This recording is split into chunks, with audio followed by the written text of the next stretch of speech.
Check whether the given series is AP, check करना है कि ये जो सीरीज दे रखी है वो एक एपी है।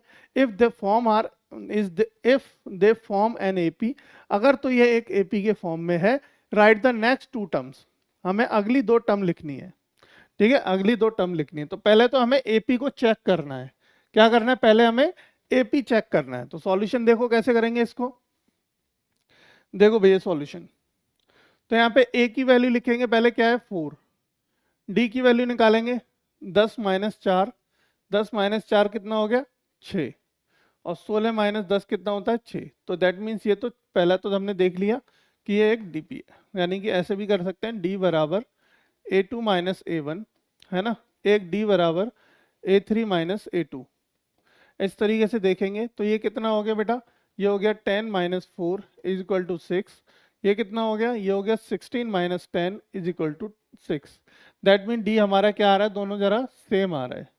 ठीक है, तो सिंस डी इज सेम, ठीक है, फॉर फर्स्ट थ्री टर्म्स, तो पहली तीन टर्म्स के लिए first three terms,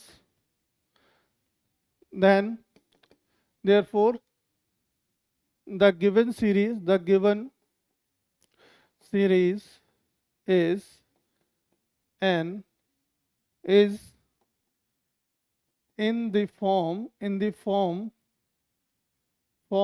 of an AP। तो ये AP के फॉर्म में है, ये बात आपको लिखनी पड़ेगी। लिख दिया, अब यहाँ पे AP हमने लिख दिया। अब हमें क्या करना है, अगली दो टर्म लिखनी है।